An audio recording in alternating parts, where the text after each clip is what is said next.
Hello दोस्तों, मैं आज आप लोगों के सामने 4th सेमेस्टर BCA की पुस्तक महाभोज जिसकी लेखिका है मन्नू भंडारी, उसके बारे में बताने जा रही हूँ। तो चलिए दोस्तों, आगे का पार्ट देख लेते हैं।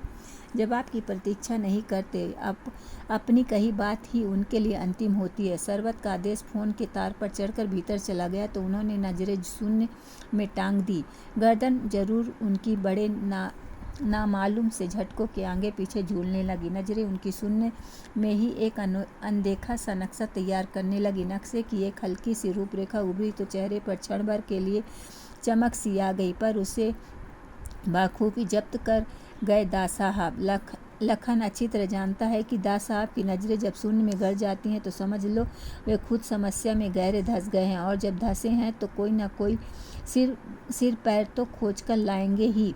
दास साहब की सूझबूझ का वह शुरू से ही बड़ा कायल था। बड़े बड़े संकट और घातक स्थितियों में से उन्हें उभरते हुए देखा। उसने खुद अपनी आंखों से केवल देखा ही नहीं, एक हद तक साझीदार रहा उनका।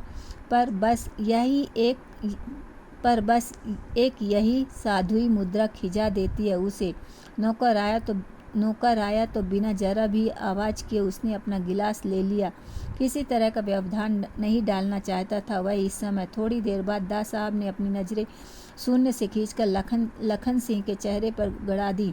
भीतर तक उतरती नज़रों के पैनेपन से असहज सा होने लगा लखन सिंह। इतनी देर से बैठा बैठा मन ही मन कोसे जा रहा था कि दास साहब को कहीं वे भाप न लें। यह तो लखन सिंह भी जानता है कि अपनी योग्यता से नहीं, दास साहब की कृपा से ही उसे इस चुनाव के लिए टिकट मिला। वह बहुत उठा पटक करनी पड़ी दास साहब को उसके लिए। सुकूल बाबू के मुकाबले तो उसकी कोई हस्ती नहीं। अपनी पार्टी के और लोगों के सामने भी बहुत हल्का पड़ रहा था, पर दास साहब ने बाहें थामी तो सारे विरोधियों को चित करते हुए लापटका किनारे पर।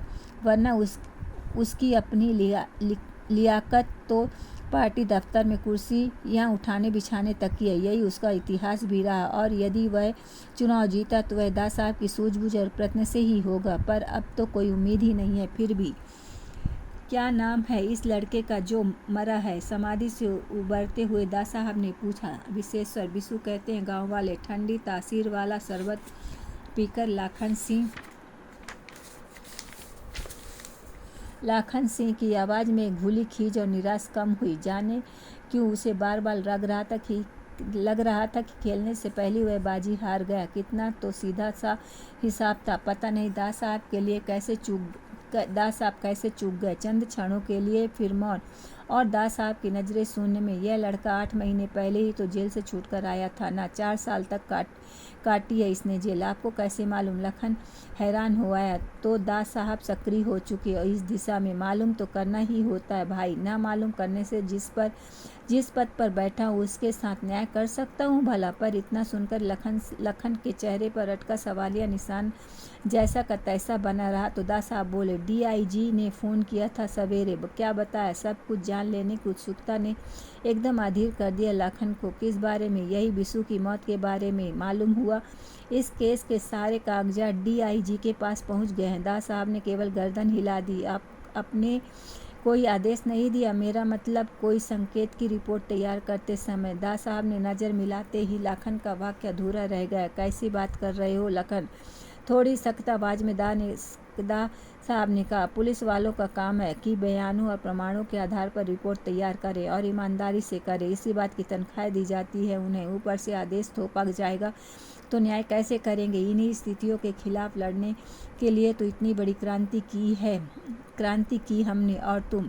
फिर एक क्षण रुककर चुभती सी नज़र से उन्होंने लखन को देखा और सख्त आवाज़ में बोले, अपनी आकांक्षाओं को थोड़ी लगाम दो लखन, वरना मेरे साथ चलना मुश्किल होगा। लखन एक क्षण तो सिटपिटा गया। दास साहब खुद ही बता दें कि इस सारे मामले को कैसे निपटने जा रहे हैं, तो वह इतना सब काहे पूछे ही क्यों? पर दास साहब ने फ़ोन उठा लिया और वित्त मंत्री से किसी योजना के बारे में बात करने लगे। लखन बैठा भीतर ही भीतर कुर्ता तिलमिलाता रहा। उसे तो इस समय दुनिया की सबसे महत्वपूर्ण बात बिशु की मौत ही लग रही थी। उसके प्रति कोई उदासीन कैसे रह सकता है भला? या फिर उसे इतने सहज ढंग से कैसे ले सकता है जैसे बिशु की मौत कोई मामूली बात हो, सिर्फ एक आदमी का मरना भर। फ़ोन ख़त्म हुआ तो फिर हिम्मत करके पूछा, डीआईजी का फ़ोन आया, किस लिए था?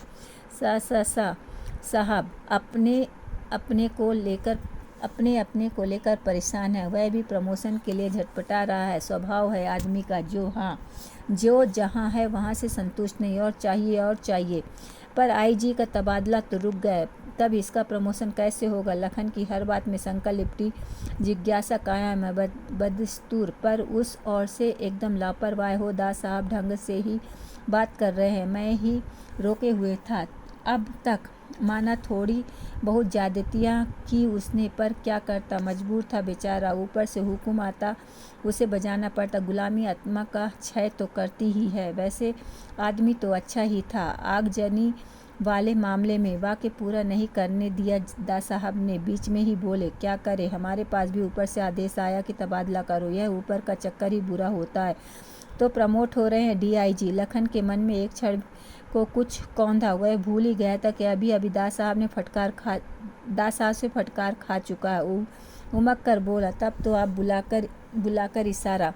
लखन, एक सर्द सख्त सी आवाज़ निकली और लखन की जीभ जैसे तालू से चिपक गई। एक क्षण रुककर फिर सहज हो आए दास साहब।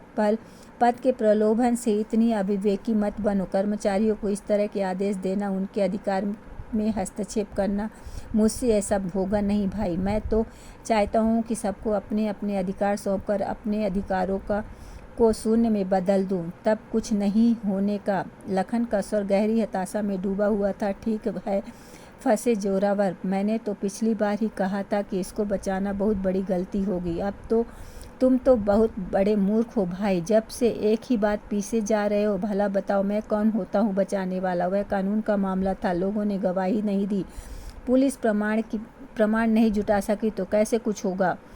आज पहली बार लखन सिंह को लग रहा था कि दास साहब को पूरी तरह जानना मुश्किल है। जितना वह जानता है उस हिसाब से वे इतने निर्लिप्त नहीं रह सकते सारी घटना से जैसे वे इस समय दिखाई दे रहे हैं। और यदि नहीं तो उसे कुछ बताने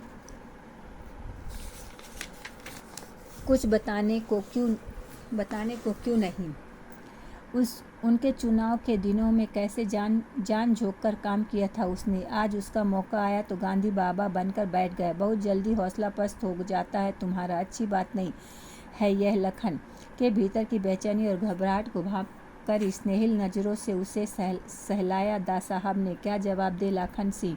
इस बात का भीतर ही भीतर मन सुलग रहा था उसका। गुस्से से दास साहब की कुर्सी अभी सुरक्षित है, इसलिए आदर्श और उपदेश सूझ रहे हैं। जब इनकी कुर्सी पर बनेगी तब हौसले का हाल पूछेगा। यदि यह चुनाव हार गए तो इसी तरह गांधी बाबा बनकर बैठे रहें तो निश्चय ही हार भी जाएंगे। तब देखूंगा, उलट जाएगा सारा मंत्रिमंडल। सुकूल बाबू को कौन नहीं जानता? तब जब इनका पट्टा नहीं बिठा देंगे, ना खुद एक दिन चैन से रहेंगे, ना इन्हें ही रहने देंगे। दास साहब को क्यों नहीं यह खतरा नजर आ रहा? मेरा हारना चाहे अहमियत ना रखता हो, सुकूल बाबू का जीतना जरूर अहमियत रखता है। और इस बार पिछले चुनाव में खोए हुए हरिजनों के सारे वोट बड़ी आसानी से ले जाएंगे सुकूल बाबू। आप खुद सोच लीजिए। इस पर खतरे से भी विचलित नहीं हुए दास साहब। अगर जनता को विश्वास है सुकूल बाबू पर और उन्हें अपना वोट देती है तो सबसे पहले मैं उनका स्वागत करूंगा। यह सुकूल बाबू का नहीं, जनता की राय का स्वागत है, और जनता तो हमारे लिए। ठीक है, तब फिर लखन सिंह ने अधीरता और आवेश में दास साहब के वाक्य को बीच में ही काटा, पर अपना वाक्य भी अधूरा ही छोड़ दिया। दास साहब एक क्षण लखन का चेहरा देखते रहे, फिर आवाज़ को स्नेह से सींचकर समझाते हुए बोले, देखो भाई, मेरे लिए राजनीति धर्मनीति से कम नहीं है। इस राह पर मेरे साथ चलना है तो गीता का उपदेश गांठ बांध लो, निष्ठा से अपना कर्तव्य किए जाओ, बस फल पर दृष्टि मत रखो। फिर एक क्षण ठहर कर पूछा, पढ़ते हो गीता या नहीं? पढ़ा करो, चित्त को बड़ी शांति मिलती है।